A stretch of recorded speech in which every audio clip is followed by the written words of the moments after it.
దగ్గర పెదనిండ్ర కొలను మా నాన్నగారు మా అమ్మగారు ప్రియులారా వారు యేసు ప్రభుని నమ్మలేదు. వారికి పెళ్ళయి 11 సంవత్సరాలు అయిందంటండి. ఎన్ని సంవత్సరాలు? పిల్లలు లేరు. అలాంటి సమయంలో వారు చర్చికి వెళ్ళారంట. చర్చికి వెళ్తే పాస్టర్ గారు అన్నారంట, నీకు బాబు పుడతాడమ్మా అని చెప్పారంట. స్తోత్రం చెప్పండి.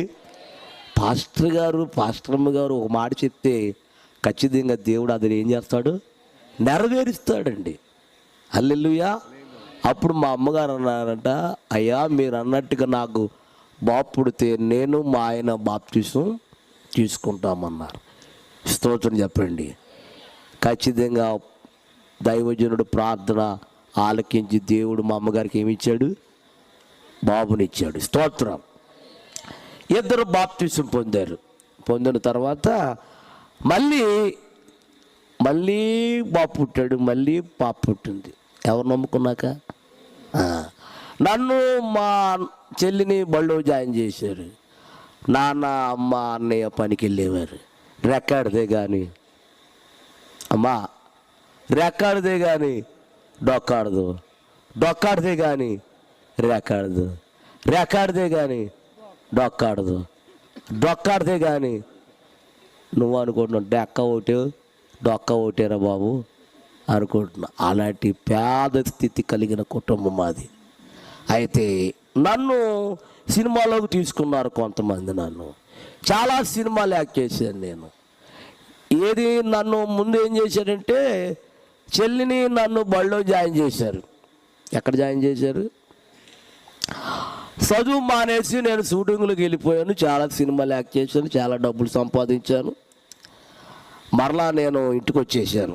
మా నాన్న అన్నాడు, నువ్వు వచ్చేసా, ఇక సినిమాలు లేవు, చదువు లేదు, అన్నీ మానేసా, చదువు మానేసా, షూటింగ్లు మానేసా, అన్నీ రావటం లేదు, మరి ఏంటి నీ పరిస్థితి అన్నారు. ఏం చేయమంటారు అన్నాను. అడిగితే షూటింగ్లు వస్తాయి లేకపోతే లేదు, మరలా నువ్వేం చేయాలి చెప్పండి, చదువుకోవాలన్నాడు నాన్న. అప్పటికి మా చెల్లి 10వ తరగతి చదువుతుంది. ఎన్నో తరగతి? మా నాన్న ఏం చేసాడు, ఇంకా చిన్నపిల్లడేమో అనుకుని నన్ను 1వ తరగతిలో జాయిన్ చేసాడు ఆయన. మా చెల్లి ఎన్నండి, నేనెన్నండి.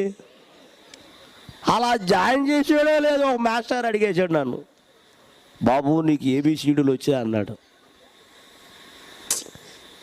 నిజంగా రావు, నాకు రాదంటే కొడతాడేమో అని వచ్చేయండి అన్నాను. పైకిలిగా అన్నారు, పేడ మీదకి వచ్చేసింది. ఇప్పుడు నిజంగా రావు నాకు. మొదలెట్టి అన్నాడు. ఏం మొదలెడతాం రాకపోతే? నాకు ఒకడు జ్ఞాపకం వచ్చాడు. మా ఇంటి పక్కన ఒక కుర్రోడు ఉంటాడు. ఆడండేవాడు రోజు ఏబిసిడి చెప్పు, ఏబిసిడి చెప్పు, ఏబిసిడి చెప్పు, ఏబిసిడి చెప్పు, ఏబిసిడి చెప్పు అనేవాడు. అయ్యి నాకు బుర్రలో ఉండిపోయి అయ్యి రిలీజ్ చేసేసాను. అయ్యి మొదలెట్టాను, ఏబిసిడి చెప్పు, ఏబిసిడి చెప్పు, ఏబిసిడి చెప్పు, ఏబిసిడి చెప్పు, ఏబిసిడి చెప్పు. ఆయన అలాగే సంవత్సరాలు ఇంకా అదేంటయ్యా ఏబిసిడి చెప్ప, ఇంకా తర్వాత ఏంటి అన్నాడు. అది రేపు చూసుకుందాంలే అన్నాను. హల్లెలూయా. అలాగా చదువుకుని మరలా సినిమా ఆఫర్ వచ్చింది మనకి. తాడేపల్లిగూడెంలో మద్దాల రామారావు అని గొప్ప డ్రామా యాక్టర్ ఆయన. మద్దాల రామారావు అని గొప్ప డ్రామా యాక్టర్ ఆయన. ఎవరో చెప్పారంటే ఇలాగలా షూటింగ్ నుంచి వచ్చాడండి, ఆ కుర్రుడు మన దాంట్లో ఉంటే బాగుంటుంది అన్నాడంట. చెప్పినోడు రామారావు గారు వచ్చేసాడు మా ఇంటికి. మా అమ్మని అడిగి మా నాన్న అడిగి, ఏమండి మీ అబ్బాయిని మాకు షూటింగ్లు పంపుతారా అంటే పంపుతామన్నారు. నన్ను ఏం చేశారు వీళ్ళు, కారులు ఎక్కించుకుని నేర్పాలి కదా డైలాగులు లేవు, యాక్షన్ లేదు, ఏమీ లేదు. కారు ఎక్కించుకుని మరి ఏం చేయాలన్నాను. నువ్వేమీ చేయక్కర్లేదు, నేను ఓం రీం అంటాను. ఏమంటాడు? ఓం రీం అంటాను, నువ్వేమో పొగేస్తకుండాను అన్నాడు.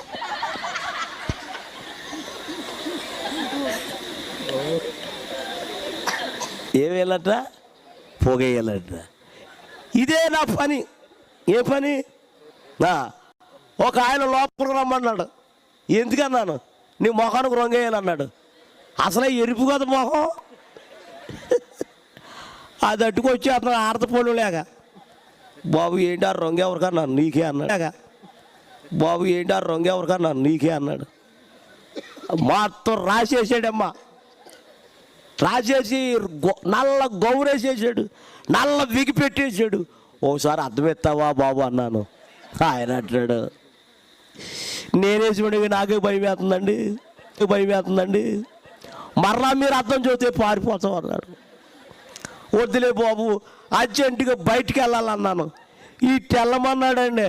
ఇలాగే డ్రెస్తో బయటికి వెళ్తామంటే బయట 2 కుక్కలు రెడీగా ఉన్నాయి అక్కడ. బయటికి వెళ్తామంటే బయట 2 కుక్కలు రెడీగా ఉన్నాయి అక్కడ. వెళ్ళలేదు, ఏ రోజు కూడా ప్రార్థనకి వెళ్ళలేదు నేను. మా అమ్మ మా నాన్న వెళ్ళేవారు. అలాంటి సమయంలో నిజంగా దైవజనుడు ఏదైతే ప్రవచనం ఇస్తారో ఆ రాత్రి ప్రియులారా 2 గంటలకి, మీరు నమ్మితే నమ్మని లేకపోతే లేదు కానీ, ఆయన శరీరము, ఆయన బాడీ ఏమీ కనపడతలేదు కానీ ఆయన హస్తం వచ్చి నా ఈపి మీద పడిందండి. ఈపి మీద పడితే విపరీతమైన పోటు, మొత్తం పోటు తగ్గిపోయింది. నాలో బలమైన శక్తి, బలం వచ్చేసి అమంతంగా లేచిపోయానండి నేను. స్తోత్రం చెప్పండి. అంటే నా ప్రభు నన్ను ఏం చేశారండి, టిఫిన్ చేసి కుర్చీలో కూర్చున్నాను. డాక్టర్ గారు 10 గంటలకు వస్తారు. ఆయన వచ్చేసారు. కూర్చున్నాను. నన్ను అదే పళ్ళంగా చూస్తున్నాడు. ఎవరు నోరు తెరవండి. చాలామంది నడుమిరిగిపోయారు, అలా ఉండే వెళ్ళిపోయారు. ఈయనేంటి కూర్చున్నాడేంటి, ఏం జరిగింది అని మా అమ్మని అడిగితే, మా అమ్మ అందంట, యేసు ప్రభు నా కుమారుని ముట్టి స్వస్థపరిచాడండి అందంట.